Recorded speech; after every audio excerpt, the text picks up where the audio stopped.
Warning, incoming game over. Warning, incoming game over. Hello, everybody. Welcome to a less happy edition of Game Over Ottawa. I'm Charlie, and I'm back again with Louis from the Zubcast, from LB Hockey, just an all around.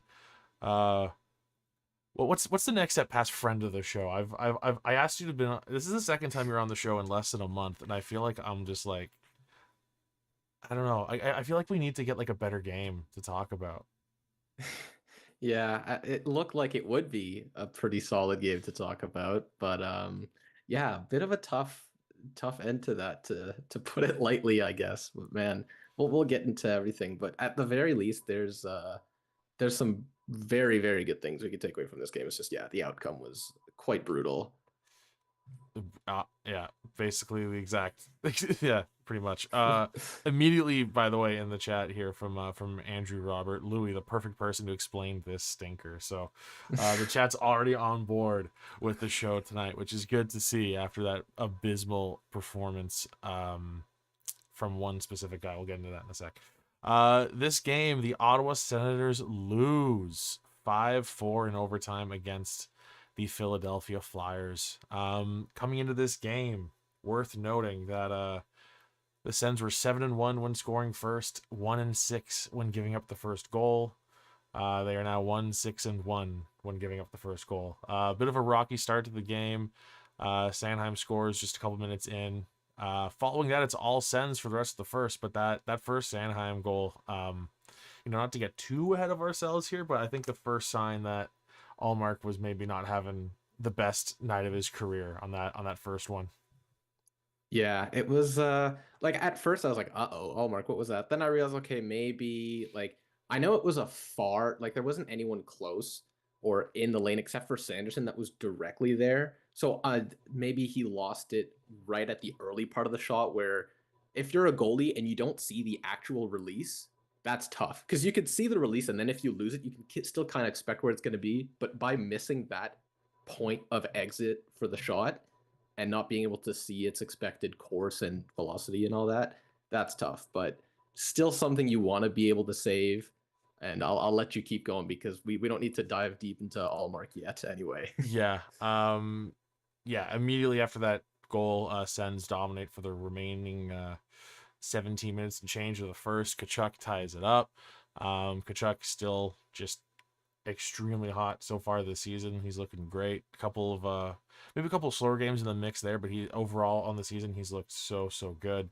Let's just keep going through the main notes of the game. I just want to talk about it and get it over I with. will say though, is this the first time we score to make it 1-1 in a game? Because I know we hadn't had a 1-1 score in a Sens game for the first 12 games, which is remarkable. That's insane. Given that yeah, we that's had crazy. every other tied score up to 7-7, by the way. But we Yeah. had never had 1-1 until the Bruins game where the Bruins made it 1-1. But I don't think we had actually tied it up at 1 up until today. You're right.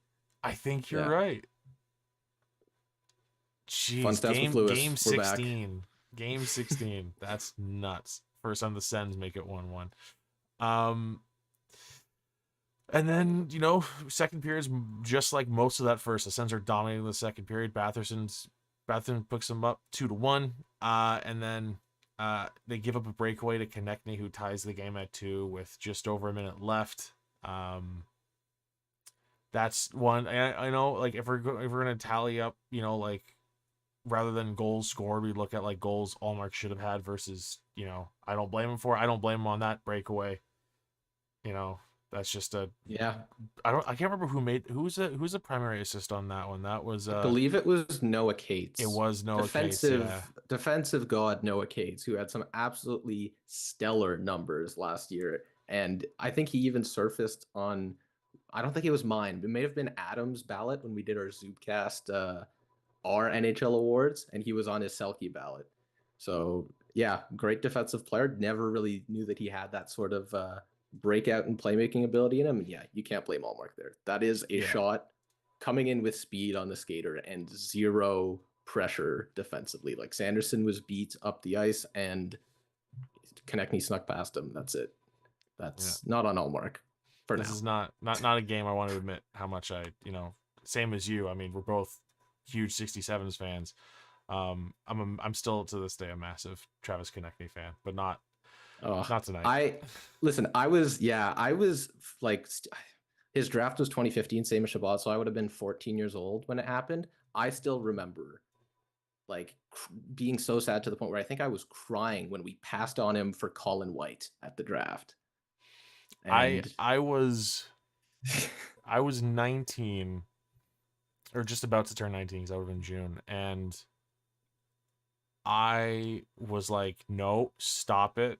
You're so biased because the team you've watched the most is the 67. So obviously you're going to love the best player on the team. No, we were right. yeah, we were right. yep. Yeah. Then the third, more of the same. Sens absolutely dominating to start the period. Norris scores the go-ahead 3-2 goal, which is also his third game in a row with a goal. So Norris is really, really hot as well. And then Gaudette extends the lead to 4-2 on the power play. Gaudette already has 7 goals now.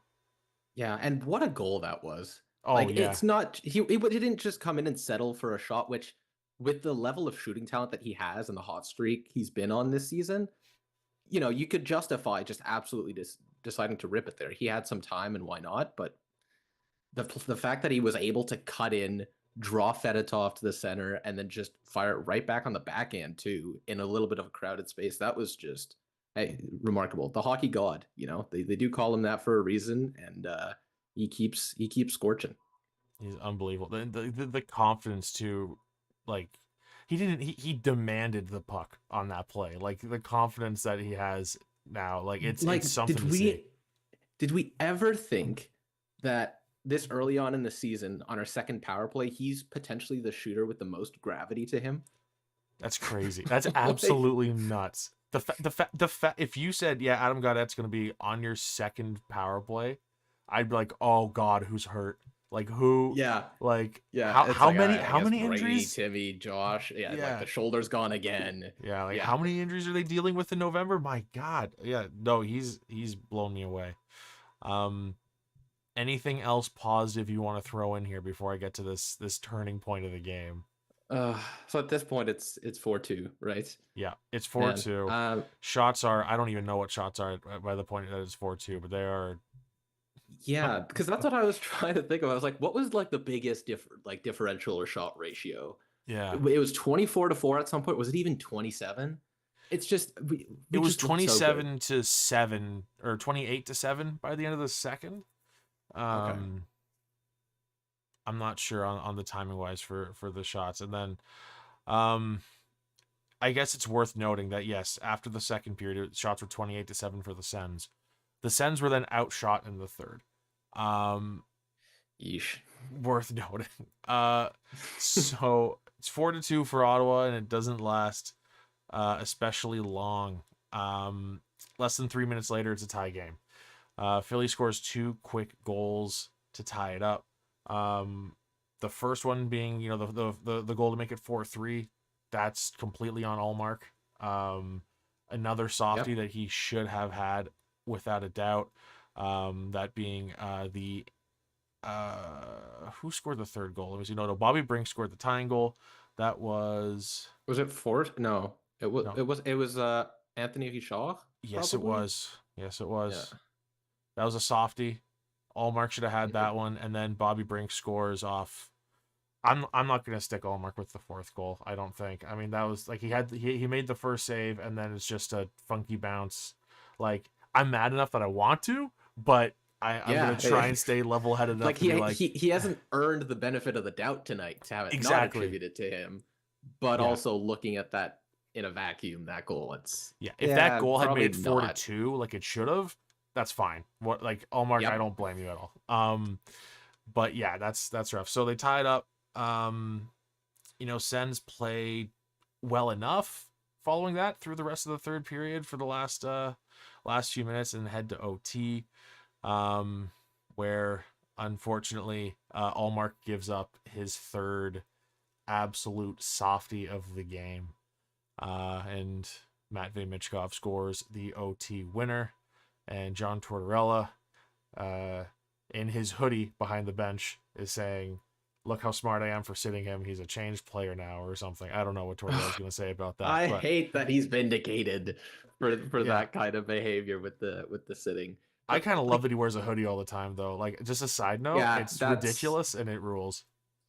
yeah. Listen, there was a period of time, and pretty much still now. Like I'm wearing my. We almost had North Dakota goal with Sanderson Pinto connection in OT. Yes. Man, like that's another thing. That overtime, I know they had a couple rushes. Like they had that 3-on-1 that I think Allmark had go off his shoulder and then Out of play, yeah. out of bounds, and then I think there was another 2-on-1 or something. But we had possession in their zone, or at least on the break in and breakout. Yeah. Almost the entire time. And we were getting chances. Ilya Fedotov just went a little crazy, used every single bit of his 6'7" size, like whether that was on the tip by Norris that barely hit him in the shoulder, on the stretch across save on Pinto, or even like we haven't even mentioned this, the almost hat trick goal for Norris with like 10 seconds left on a beautiful pass by Brady, who just got the puck in the neutral zone, stopped, and then had a nice saucer pass to Norris, who just used all of his skating prowess to dart down, protect the puck, and get across it. Just get stopped by the skate blade.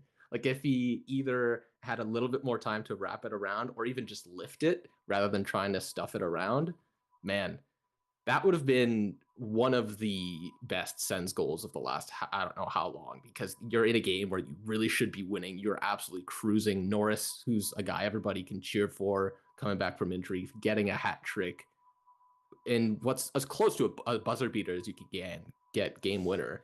Like, man, that would have been Yeah. legendary. It would have been amazing. And I do think it's worth noting that, I don't know. I was gonna save this for the end, but I think I might as well talk about it now, just because I've been talking about the softies that Allmark has allowed. So let me just scroll back to it here. Okay, so this is from Mike Czar of the Game Over Ottawa team. Seems to be a bit of an argument on Sens Twitter, and I wanted to ask you guys the question: is this a team loss, or can we entirely hang this on Hogberg, in parentheses Allmark, tonight? Wow, that's wild. So this is completely on Allmark. This game is 100% on Allmark. Every one of the skaters, well, maybe not every one of the skaters. We'll see the scorecards when they come out in a little bit. But it was just overall an absolutely dominating effort by the skaters on the Ottawa Senators as a whole. It was an incredibly one-sided game for 54 minutes out of this one, outside of overtime, I guess. And even then, like you mentioned, the overtime, the Sens were controlling play for the majority of it. I don't know. To me, this feels like a very clear, this is on Allmark and nobody else specifically. How do you feel about that? I'm interested to know what the people who think this is a team loss are saying. As crazy as the Hogberg comparison is, Hogberg has been historically very good in overtime, which is a little bit of a contrast there. Really? I don't know if you, I mean, do you remember that crazy sequence against Detroit? I think it would have been 2019, where Hogberg just stood on his head and stopped 3 straight Mike Green chances from the crease. It was wild. Anyway, enough Marcus Hogberg. We don't need to be talking about him right now. It's in 2024. Come on. But yeah, I do think it's all on Allmark. The only not even redeeming quality, but thing that could kind of go his ways. I know the shots weren't high, but to me, for the start of the game anyway, when I was looking at their shot count for the Flyers, like I feel like they've had better chance quality than the equivalent of what 4 shots is. Like the actual expected, like danger or expected goal per shot was higher than usual. Like every I think of their 4 chances, 2 of them were off the rush. Either that's breakaway or a 2-on-1. Another one was a stretch pass with that was a really great save that he made. I think it was in this was that I don't remember which period it was anymore, but it was on the Flyers power play, I believe, where Allmark barely got it with the toe save on the stretch. But yeah, this was 100% on him. The team played phenomenal. Like there were some player performances that weren't, as great as everybody else. I think Sanderson was fine. But in terms of the team as a whole, they played really great. And stylistically, one thing that I found really with them is they completely outplayed the Flyers along the boards, not necessarily in puck battles, although they did do well there. What I'm specifically talking about is using the boards to continue possessions.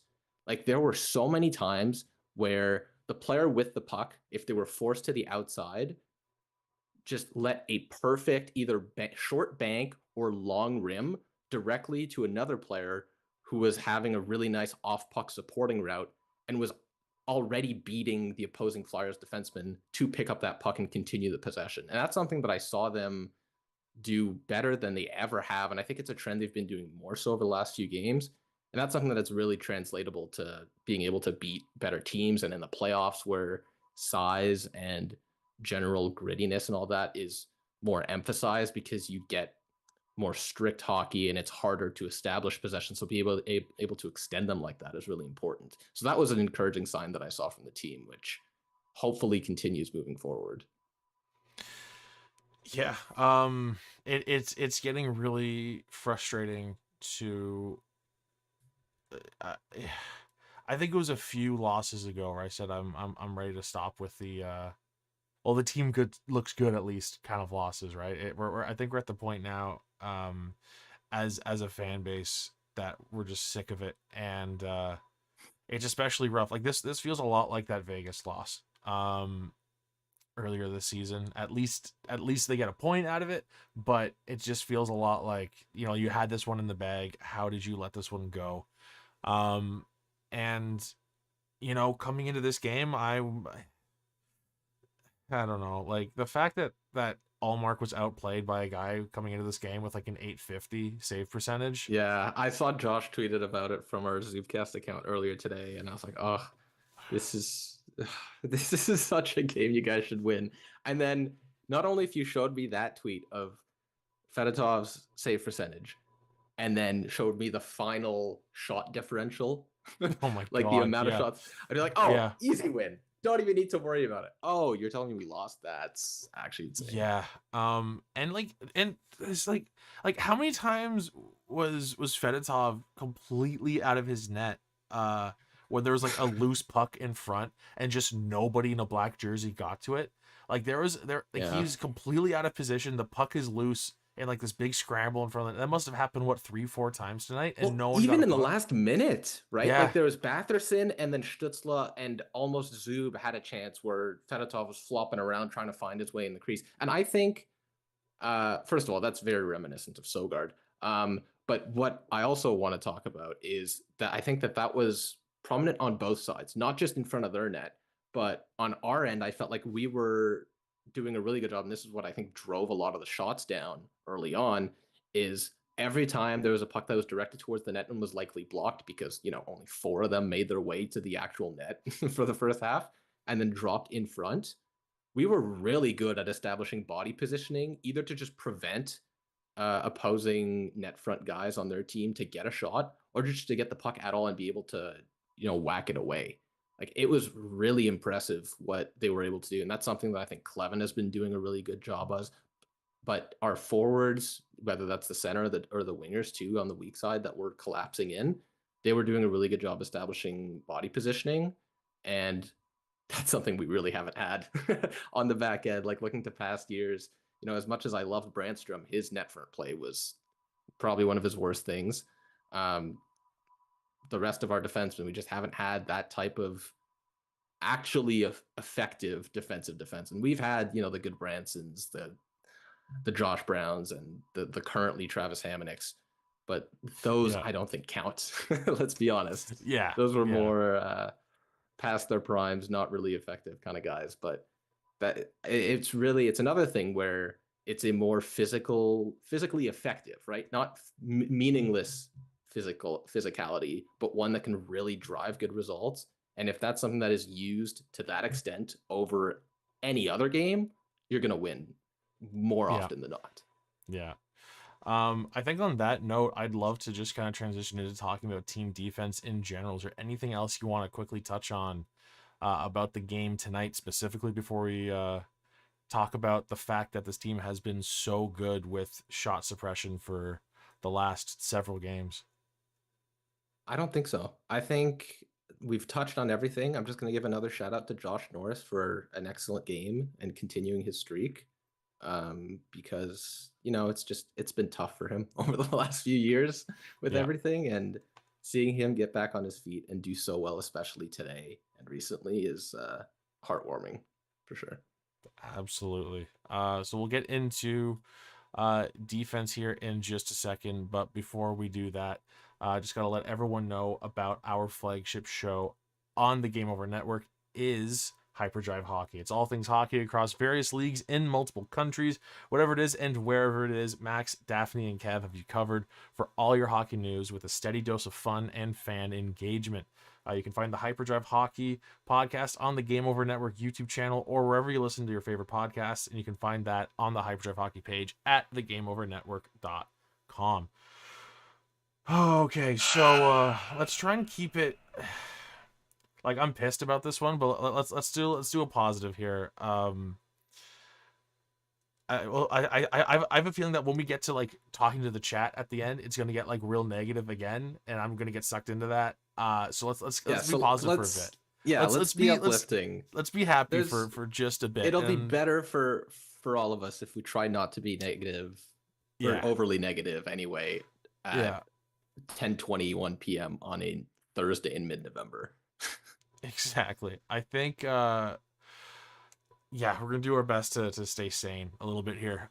So in the last 10 periods, if my math is correct on this, let me just double check. In the last 10 periods, the not including overtime tonight or overtime against Boston, because it's just like, it was like 20 seconds overtime against Boston, under 5 minutes tonight. In the last 10 full 20-minute periods, the Sens have allowed a total of 64 shots, so averaging about 6 shots against per period in the last 10 periods, which is crazy. It's really, really impressive, especially when you consider it's not been the easiest competition overall as well. Tonight against the Flyers, like, you can say the Flyers suck all you want, they lost, whatever. Not the toughest opponent they've played in the last. If you're going over the last 10 periods, it's been tonight's game against the Flyers, Tuesday against the Leafs, Saturday against the Bruins, and then that third period against the Islanders a week ago. So averaging 6 shots against it within a 10-period span is really, really impressive, and I do think that has a lot to do with a solid D-core, but just kind of everyone involved is doing a great job. I've been very impressed with the defensive play of a lot of the forwards. Just to kind of like, it sounds silly to say about, shot suppression, but like, if we ignore the defensemen right now, is there anyone up front that you've been especially impressed with so far, as far as like a defensive game goes, whether that's someone that you were expecting it out of, or an unexpected defensive play out of a forward on the team? It might not be specifically in the defensive zone, but it is on the defensive side of the puck. I've loved Michael Amadio, and he's a guy that when we signed him in free agency, I was like, this is, all the big acquisitions were being lauded and, properly praised, but this is the one that I was most looking at as low key, potentially the best value. And he has been just steadily getting better and better over the last few years, really establishing himself in Vegas, winning a cup there. But it's just, I find such joy in watching him in puck battles specifically, and just see him get leverage or sneak behind other players without initiating contact immediately, and then coming in with force under their sticks and stealing pucks. And it's not just you're going in and you're intercepting a pass or tipping a pass away or poking it off their stick.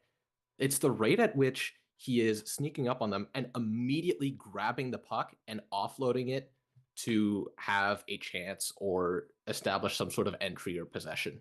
Like, it's really impressive the way that he's been doing this, and we haven't had, I feel, those types of players, and that's exactly the type of guy we need in on our third line that can either supplement more offensive guys down there like a Gaudette, or I mean Pinto's more two-way, but he has that offensive ability. Or if, he's playing with lesser offensively inclined guys, he's historically been a pretty solid zone entry driver, and I think a lot of that is driven through just turning over pucks in the neutral zone and immediately being able to get it into an advantageous position. So that's, I think, the guy that's jumped out to me most.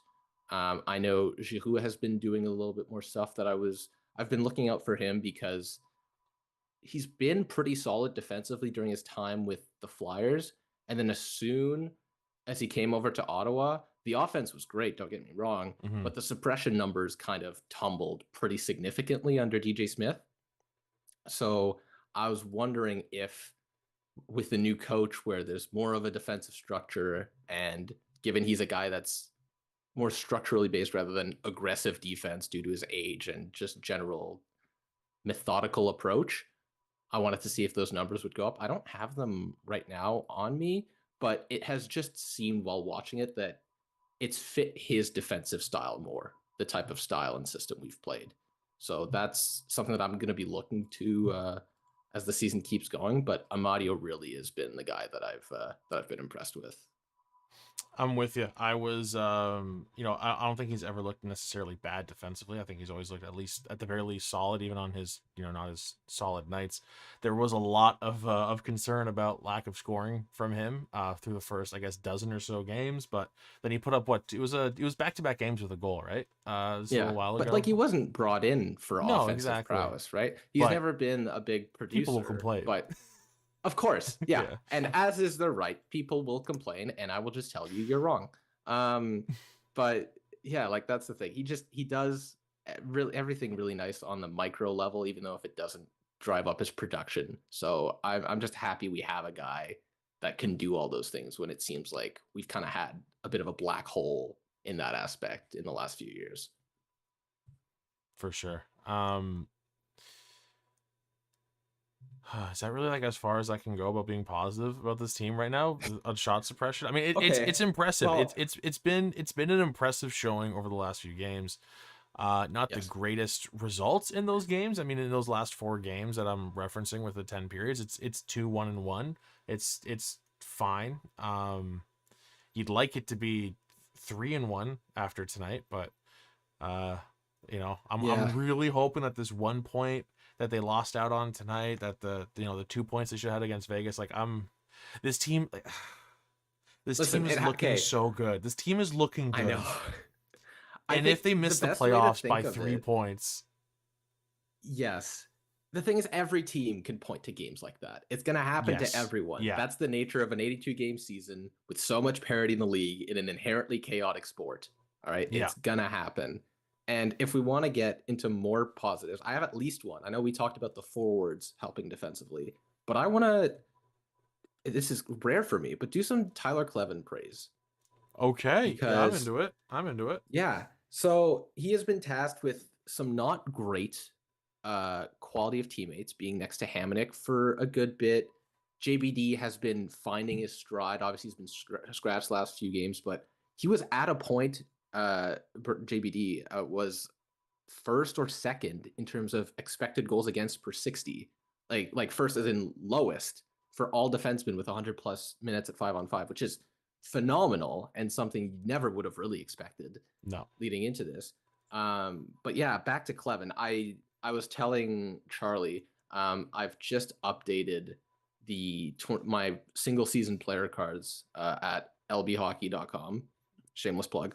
For the 2024-25 season, and it's a small sample, but there's some really, really nice things to see about Kleven here. So in terms of overall categories, he currently ranks in the 97th percentile across all defensemen with 100 plus minutes of time on ice for zone defense play, and 91st percentile for the checking category. His chance suppression is in the top 10. His puck management, which is crazy that I'm saying this because every time I scouted him, it seemed like just trying to do something with the puck never really worked for him, and it was easily one of his lowest skills, whether that was the breakout, whatever. But his puck management has been really good in the defensive zone, ranking around the 85th percentile. And what I was hoping for the most would be transition defense and net front play. So he's been using his stick very well, both against the rush and in front of the net to box out or tie up. And that's resulted in him ranking in the 90th percentile for net front play and 85th for transition defense. And that's another thing that we've really needed on the Sens is a good net front and rush defender. We have lacked that sorely for a number of years now. Like, as much as we love Chabot, his skating and all that doesn't fully translate to the best entry defense numbers. Sanderson's been getting better at it. Zub has easily been our best, but he hasn't been, elite in that sense. He's more of just a steady all over the ice rather than immediate shutdown off the rush kind of guy. And Jensen brings some ability there, even though he took a little bit of a dip down in that category last year. So having a guy like Clevin there, having Jensen bounce back for it, potentially JBD if he gets back in, when Hamonic gets crashed. We can only hope. I know. But having those guys in there is another point to maybe not improving the team on our overall sum of its parts, but rather the style of it and filling holes on specific skills that you've really needed to shore up.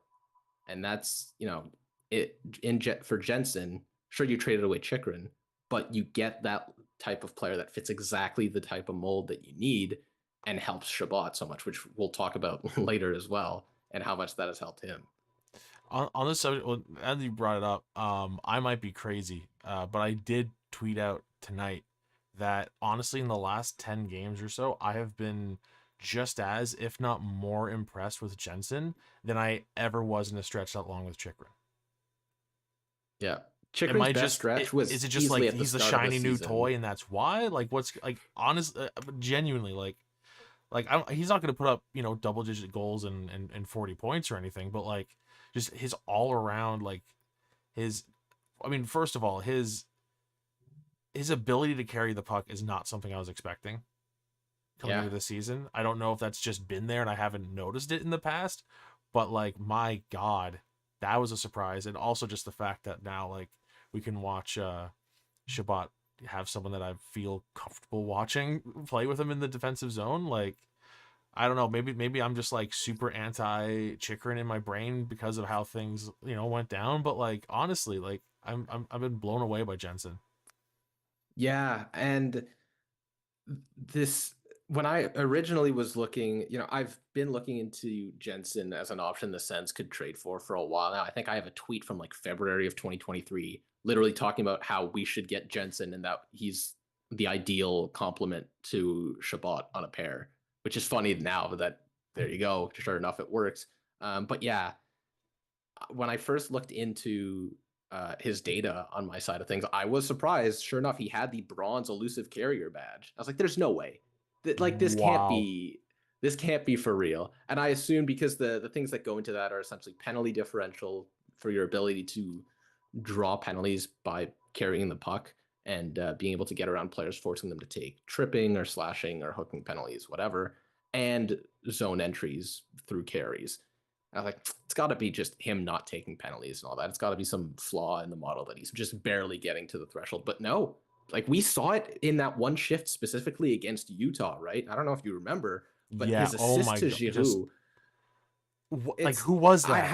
Right? Who the hell was that? Because he's using it. On that clip specifically, he does it everywhere you'd expect him to, while tracking back, and immediately, as soon as they lost possession, he was back super quickly using his skating, immediately turning around to face the rush and poke it off the entry attempt, and then later looping around, jumping into a passing lane for an interception, obviously skating up the ice to beat the back checkers. But earlier in that shift, and this is something that I've been surprised about too, is he's been remarkably good at just going for a little skate along the half wall, kind of doing a quick turn to lose the opposing shadowing forward and offload it for an advantageous position. It's like, who is this guy? I thought he was pretty much just, modern defensive defenseman, but no, Yeah. he's got some really good skating prowess. And yeah, when comparing to Chychrun, I mean, he started off strong last year, but it just went downhill from there. And there was no consistency really. Sure, he had goals every once in a while, but he had some really bad lapses that just left a sour taste in a lot of people's mouth and just didn't allow us to really build up this sort of, maybe not empathy, but excitement, similarly to, as you said, with Jensen, because it's just been consistently improving and just solid for a lot of time. And that's something as Sens fan, again, we've been lacking. Yeah. We need consistent, solid play.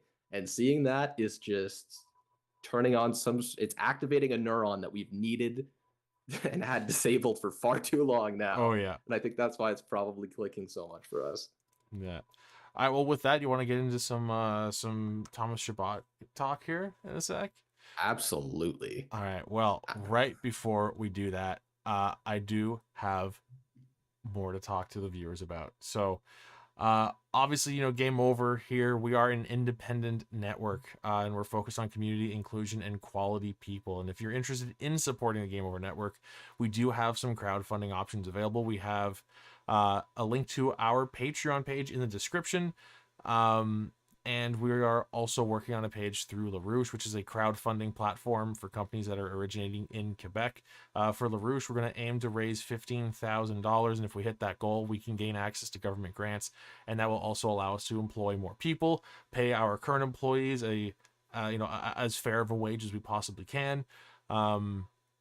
So if you have any ideas of what you'd like to see as giveaways for the crowdfunding efforts or, rewards on Patreon, stuff like that, be sure to let us know in the comments on Twitter, Instagram, or on our Discord server. One of the things we have done through the Patreon is we are running a Game Over Network Fantasy League this season, and I believe 5 of our 16 teams are Patreon members. And I keep saying this every single time. I'm going to start giving updates on the Fantasy League, and Louis, tonight's the night. I got the app loaded up. I'm ready to go. So what I want to do is every time I host a show, I want to go through who are the top 3 in the league currently and who's in the basement. So I should have picked top 4 because I'm currently in 4th. So I should have done that. Hey, you can. Retroactively, you can. Yeah, well, actually, I'm tied for 3rd right now. It's just that I have 29 wins and the person in 3rd has 30. So that's how it goes. So currently in 3rd place is Game Over Winnipeg's own Brendan. In 2nd place is Game Over Winnipeg's Ty. And in 1st place is one of our Patreon members, Jean, who is in 1st by, it's close. 3rd place is 66 points, 2nd 68, 1st is 70. So very, very tight race going on at the top. And in 16th place, sorry to talk shit, but in the basement is Conrad from Game Over Calgary. So we'll see how this moves on going further into the season. I am not doing well currently this week, so I might be dropping off from 4th, but we'll see. With that, let's head on over to our next segment, and let's talk about Thomas Chabot. So I am perfectly happy letting you lead the discussion here. Thomas Chabot was your...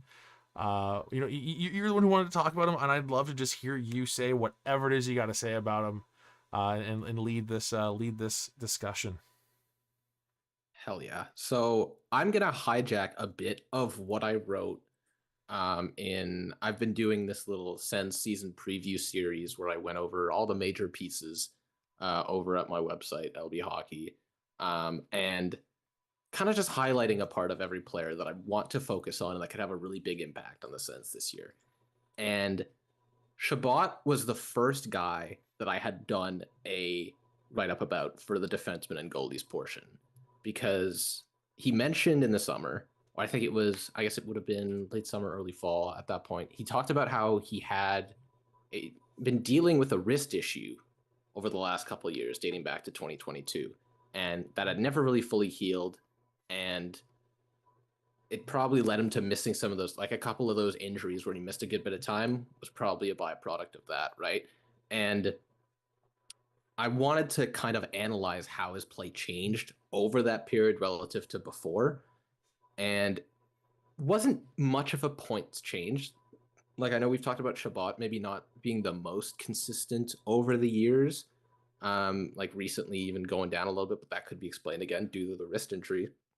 But his point pace has stayed relatively the same. So over the last 4 years, he's been in the 48 to 52 point pace range, never really straying out of that, which is pretty consistent. But we can't just use production, obviously, as a catch-all statistic. So what I have in my model is my big one number thing is a standings points above replacement. So looking to estimate contributions that a player gives to their team through points in the standings. And rewinding back the clock to before this injury in 2021-22, Shabbat figured in the top 10, specifically ninth, but in the top 10 of all defensemen in the league that season. You had Makar, Yossi, Taves, all those guys at the top, but Shabbat was in that same section as Mackenzie Weegar, Jacob Slavin, and all those guys. And that gets you really excited because, okay, maybe that wrist injury is finally healed up. And specifically what I was looking at in terms of what it affected, there's a lot of plays when you have a wrist injury that really hamper you. And we could look directly at Stützle last year, right? There were so many times where he just offloaded the puck when he really should have taken a shot, or didn't do as much on the breakout. Like one of the things I love most in the world when watching hockey is seeing Timmy like spin off forecheckers and do some crazy wizard stuff and just lead to a breakout. And last year with the wrist injury, didn't happen nearly as often. Shabbat likely had that nagging him for the last few years. And when I'm looking at a lot of the metrics that I track, his passing over the last 2-3 years went down. His ability to exit the puck out of the zone also decreased. His ability to get the puck into the zone went down as well. So those are all things where you're relying on having a good puck feel, whether that's through carrying or moving it. And when you don't feel 100% confident in your ability to do those things and you have pressure being invited onto you, your decision making is just completely skewed because you no longer can feel the puck as well as you could, but you're not as confident in your abilities and what you're being able to do, and that balance is completely thrown off, right? So if those can get back up and combine with what we've seen is a pretty significant increase in his suppression ability, where he used to be around the 15th percentile in the league in 21-22, up to league average, which is a huge change because we're looking at percentile, at the extremes, it's way stretched out, whereas in the middle, you see more change. So that's a really big boost for Shabbat there. So if you get that defensive improvement mixed with the healing of the wrist and his ability to bring all of those skills and more dynamic qualities back, I expected that he could really take a big jump. And sure enough, he's been flying this season. Like, especially over the last few games, he has just been making his way through a bunch of different lanes that he couldn't over the last few years. It's just generally looking faster and more confident with the puck. There was a play today where I think he just zigzagged between a bunch of different guys and almost sniped one short side. He had his one-timer that went off the post. He's just looked so good. And obviously there's the Jensen effect that plays into that as well. There's just so many things that are finally coming together for Shabbat, and it feels so good to be able to see it. Because again, just like Norris, he's another guy that's been battling injuries for a while and maybe has had some of the public turn on him with his $8 million deal. But he's showing that he might very much be worth it and be super important on this team moving forward. I don't know how much of it had to do with that nagging injury, but even the last couple of seasons, I mean, I feel like there must have been some kind of confidence issue. It felt like it took him, so much longer to make a decision once he got the puck over the last couple of seasons. I don't know if that was, him thinking, oh, I can't do this thing I want to do because of my wrist, or, whether he actually went through those, those thoughts when he gets the puck, or if it's just like, because of the wrist as my leg goes flying. Whoa. Oh, wow. No. Good catch. So, obviously, like, it probably isn't as simple as him getting the puck and him going like, oh no, I can't make this pass because of my wrist. That would be silly. I think there must be something there about, you know, I guess him knowing that, you know, the wrist is an issue. Maybe that's the main thing that caused it. Because I don't. Did you notice that? Like, it felt like the last couple of seasons with Chabot, like he just would freeze with the puck a little too long, right? And this season he looks like, as you said, like he looks like a completely different. He's got more player. conviction. He commands the play so much better. That's the thing. When you're doubting your skills, everything is thrown off. You don't know what you can do. You don't know when you should do what. It's just nothing is balanced anymore within your skill set. And it feels so frustrating because there's nothing you can do about it. And everything feels unexpected. And when you, especially for an offensive defenseman like that, where you need, or maybe you don't need, but your whole game is centered on being able to make those plays and you have nothing to rely on, it's just such a frustrating experience. And now that it's healed, he has that command back. He has that pull and that ability to just unravel defenses. And his shot has looked way better too. Like, I wouldn't be surprised, especially given Sanderson's been, I know he started off really well, but as soon as he got paired with Hamonic, and since then he's been, you know, he's Jake Sanderson. He's far better than a lot of defensemen, but he hasn't been, you know, end of last season, start of this season, Jake Sanderson since. Mm-hmm. I wouldn't be surprised if they try, obviously the power play has been too good enough to tinker, but try to get Chabot back on the top unit if things do start going downhill there at some point. That's a good point. I never even thought about swapping those guys around, but that's a fair point. That's a completely fair idea. So, yeah, all of us, not like you said, not that like that $8 million a year cap hit was ever going to be like a huge issue. Now it's looking like that might be, you know, if things continue on, that Chabot contract is looking pretty good. It went from being like, it's okay, I guess, to like now it's okay. So this is what healthy Chabot looks like. Okay. Yeah. Okay. Yeah. Yeah, and that is something too, you know, wrist injuries, like seeing the difference between last season and this season for both Chabot and Stützle, like unbelievable difference. So fingers crossed they stay healthy. I think with that, let's head on over to the chat. Let's see what everyone's talking about in the chat and take a quick look at that. But first, I have to tell everybody about Game Over merch. We got merch, everybody, and it's on your screen right now. So what better way to support something that you love than by rocking it as clothing? Game Over's apparel line has dropped with 3 unique designs, whether you feel nostalgic, the nostalgic pull of our retro skater design, or you want to make a statement with our established design, which is currently on sale, or you want to wear your love for goalies proudly with our live and die by the goalie design, or if you just need another coffee to get through the winter, we have you covered. It's designed by Brady of Game Over Winnipeg.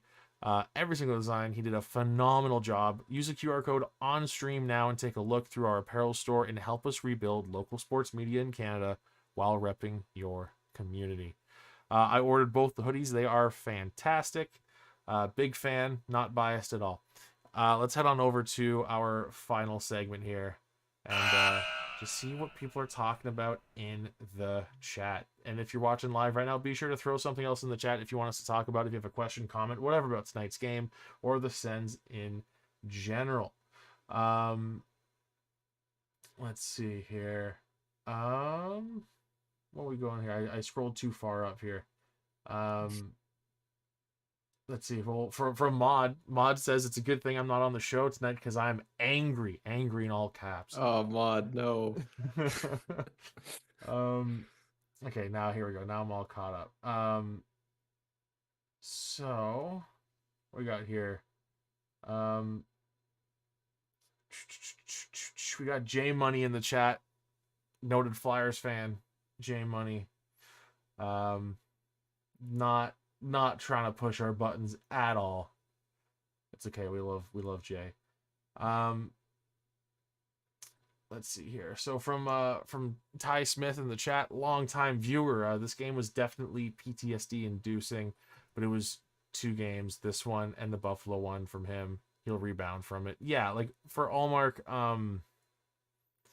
And actually, just to tag onto that from there, um, let's see here. From Rusty Carr says, I have a feeling Forsberg will be starting the next game. Ty responds, nope, I want him. I want Allmark. Give him a chance to rebound.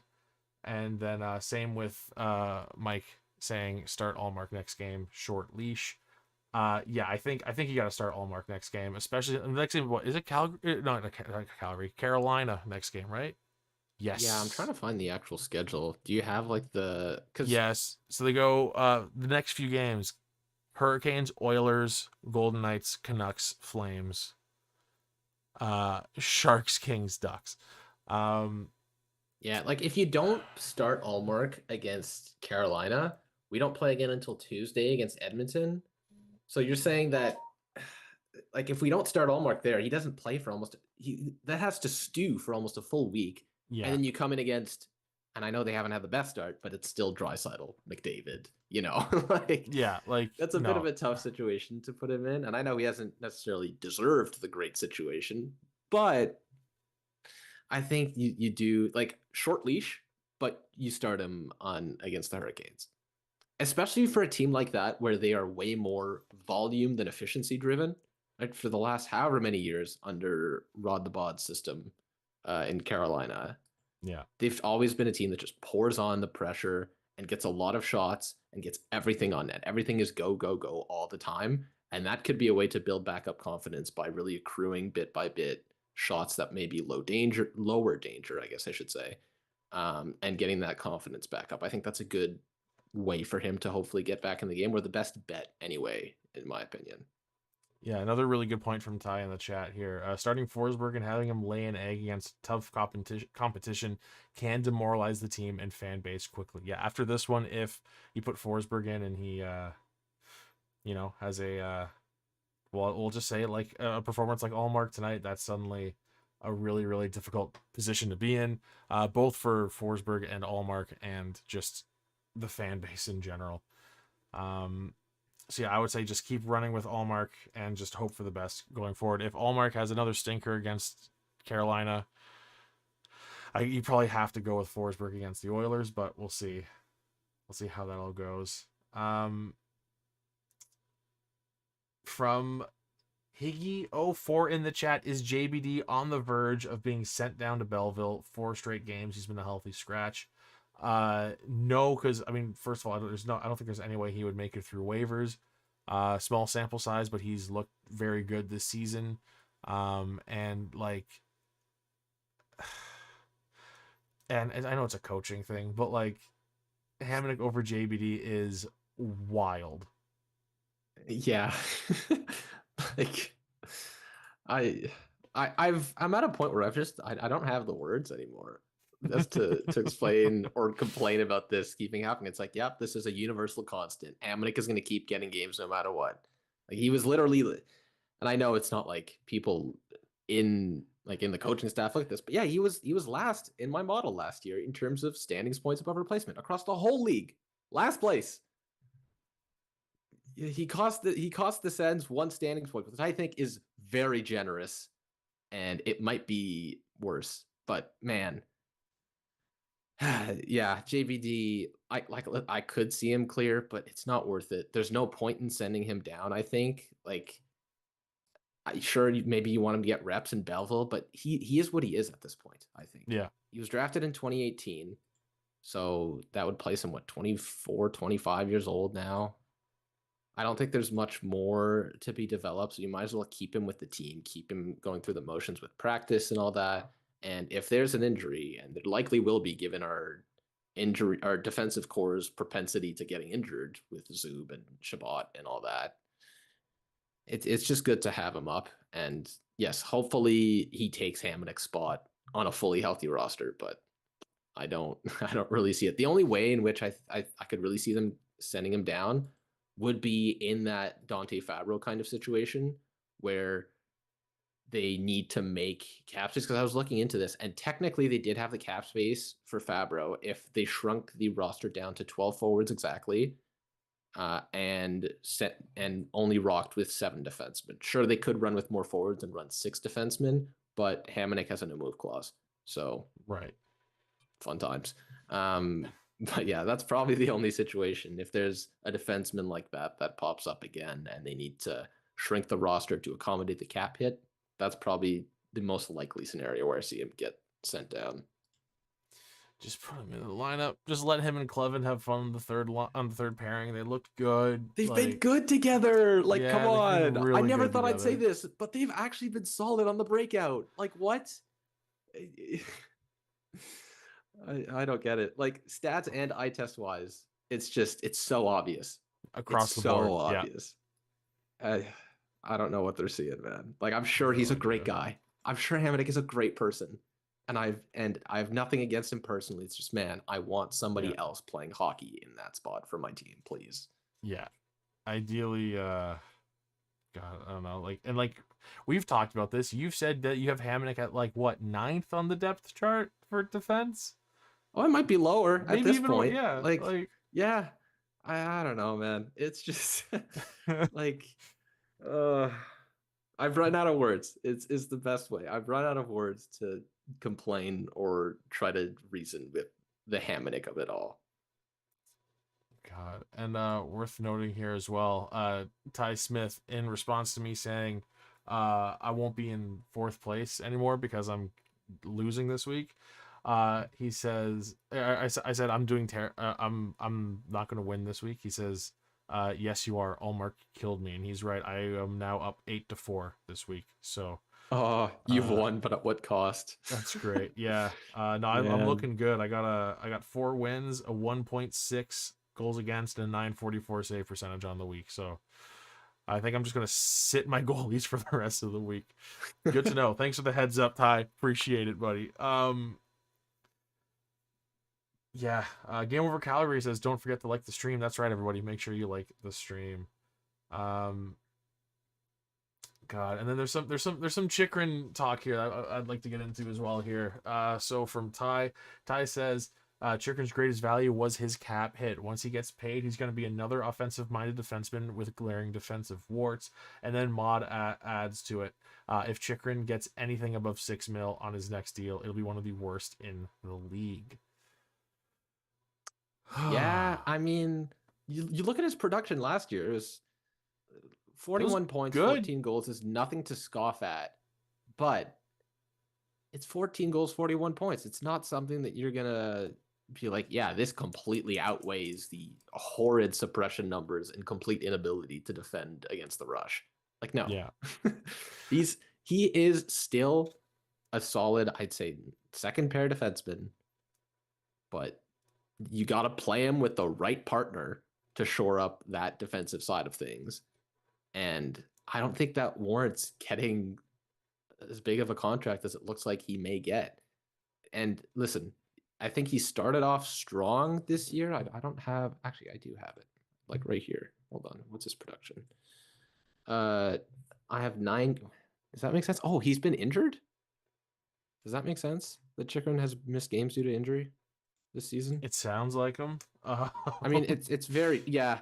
Like, I know he played all 82 games last year, but that's not very unlike Chikrin. Yeah, that's never. Yeah, I don't know if that'll ever happen again. All right, so he's played a game since I updated my data, but yeah, 10 games, 3 goals, 6 points. That's roughly the same pace that he's, had over the last few years. And worth noting too, last year didn't he have something like 28 points in the first half? Yeah, and again, plus minus Schlinus, whatever. But the extremes are always fun to look at. And I believe Chikrin was like, as soon as Jacques Martin came in, he was like a minus 31 or something after being, definitely not a minus 31 before. Yeah. He had a good start and then it just got worse and worse and worse. It was just plagued with inconsistency and poor defensive play and really bad lapses here and there.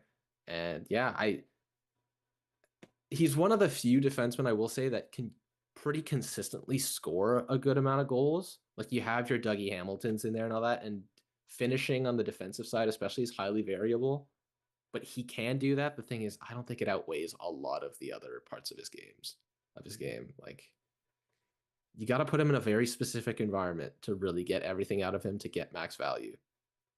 You do. So I don't know. I'm intrigued to see what kind of contract he gets because obviously, did he quiet down the injury woes enough last season? Maybe. Is he going to score enough to ward off the defensive aspect, bringing down the contract? I don't know. It's a really interesting scenario to see here, especially if he hits the open market.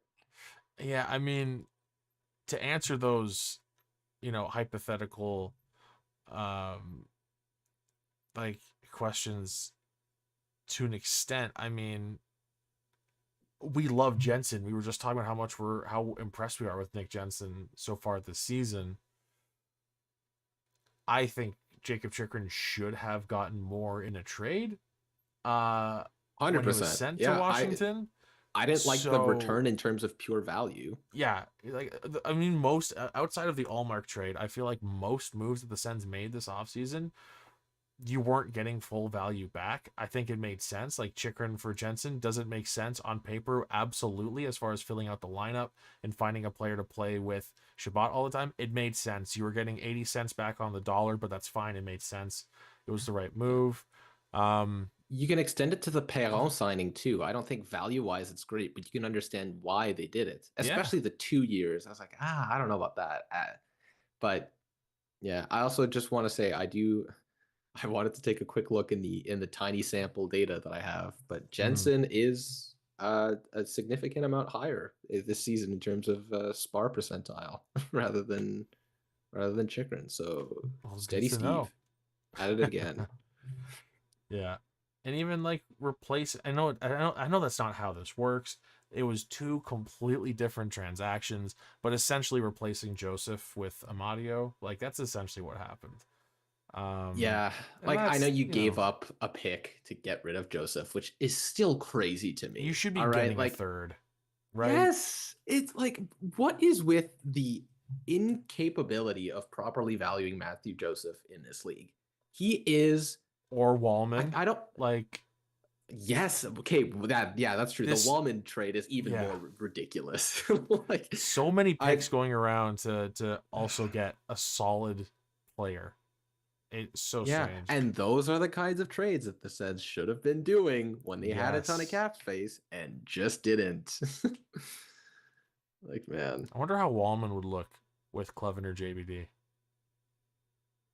I mean, I've liked him a decent bit. Like, because he's been the Cider partner for a number of years. Like, he has been plagued. If you're gonna argue that Cider is being destroyed by deployment and quality of competition, then you have to extend that to Wallman. Yeah. And sure, he had still relative to his own play a bit of a drop year last year. I have him going from like pretty much on a consistently upwards trajectory all the way to the 81st percentile in SPAR, and including a 99 zone defense score with really tough deployment. Okay. That's impressive. Down to last year, 43 SPAR percentile and zone defense down to a 12. Sure, his deployment is crazy, like bottom 10 percentile in favorable zone starts, top 5 percentile in terms of quality of competition, pretty low because of quality of teammates. Well, which is like, yeah, he's playing on Detroit, obviously. But he's still, that's not a player. He's making $3.4 million. He's got 9 points in 13 games with San Jose. Who's he playing with? I don't know. I'm actually not sure. Wasn't he healthy scratched for 1 game? I thought I may have been, which is ridiculous. And then since then, I think he's missed a few games to injury. But yeah, this is not the type of player. Him and Joseph, they're not the type of guys that you should be giving up picks to shed. Imagine we find out his most common partner has been CC so far. I think that's insane. I'm trying to think about who it even could have been. Maybe Mario Ferraro. I don't know. Now I'm intrigued. Let's see here. I want to know who he's playing with. Who's he playing with to get 9 points? Like I imagine a lot of those points would be coming from like time that he just happens to be on the ice with mean, he hasn't played very many games with Celebrini or like Tyler Yeah. Toffoli or somebody, but like still, that's crazy production so far. Yeah, I'm trying to find here teammates. There we go. Before I refreshed my natural stat trick page, I had it on team expected goals against per 60, and the Sens were 4th best in the league, man. And Wow. .01 behind being tied for second. Wow. It's Okay. yeah. Yeah, Okay. pretty solid. Okay, time on ice with. Oh no, it is Cody CC. No. Oh my god. Okay, he's got to have like all of his production be on the power play then, right? There's no way. There's no shot. Yeah, how There's many of those 9 no. points are 5-on-5? It's. There's That's no that's chance, dude. unbelievable.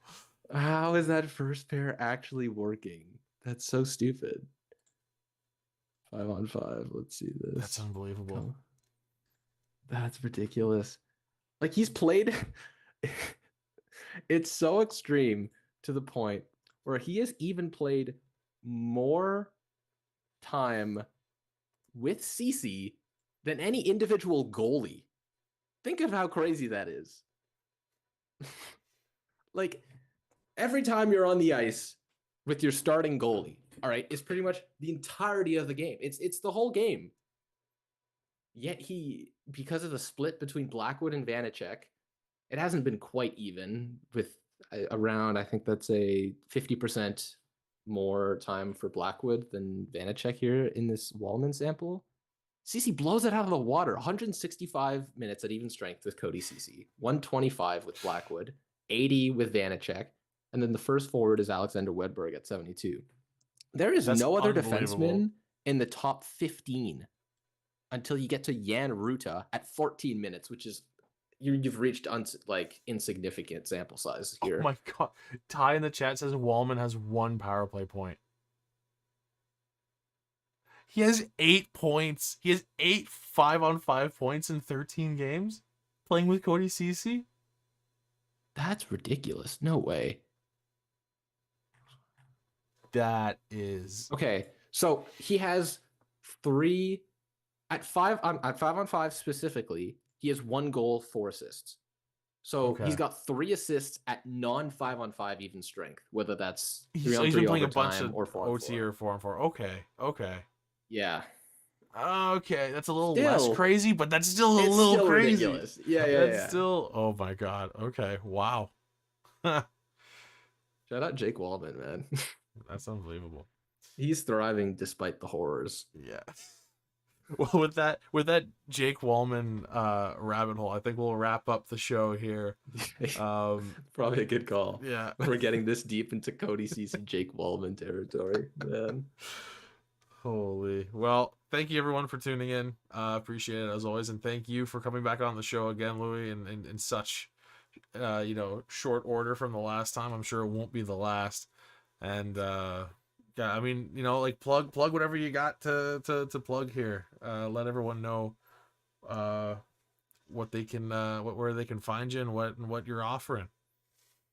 Yeah, so my main focus over the last little bit has been LB Hockey, my website. So that's lbhockey.com, lb-hockey.com, and a bunch of different tools and visualizations there to, if you want to look at player toolkits, the efficiency of their skill sets, comparing players, viewing how they progress over time, or we talked about it in the last time I was on, just silly things like comparing NHL players to Pokemon. If you like that, why not? So some serious, some less serious stuff. And just recently I've mentioned it, but I've done a few Sens season preview articles that I think are pretty nice in terms of the depth of investigating player skill sets and stuff and how they're expected to move throughout the season. So highly recommend checking those out. A lot more in the pipeline with team cards hopefully coming out soon, maybe a roster builder and some more stuff like that. And on the podcast side, the Zubcast is where you'll find me with Adam and Josh. We haven't been posting as much. We've been rather busy, but still every once in a while we'll throw in some segment or a Sens Obscure trivia, which we've done a lot recently, which are a lot of fun to to participate in. And the only place where you'll really find trying to remember if Nick Ebert ever played a game for the Ottawa Senators, or trying to remember weird players like that, like Stefan Elliott or Cody Gulliver. Yeah. You know, those types of guys. Yeah. Olympic player Stefan Elliott, by the way, for Team Canada back in 2018. An absolutely wild time. Or I guess that would have been 2020. I actually don't remember it. It's Stefan Elliott. Who cares? But yeah, so LB Hockey, Zubcast, you can find me there. And thank you so much again, Charlie, for having me on. As I always say, it's a blast, even on short notice like this. And I mean, we've blasted by the hour mark, and it went by so quickly. Easily. So. Yeah, every time, every time. Yeah. But yeah, everyone, make sure to like the stream, subscribe to Game Over Ottawa, subscribe to all the Game Over shows. And your next game is going to be on Saturday night. The Sens take on the Carolina Hurricanes, and Damian is going to be hosting that one. So you guys get to see Damian on Saturday. Thanks again for tuning in, everybody, and we will see you next time.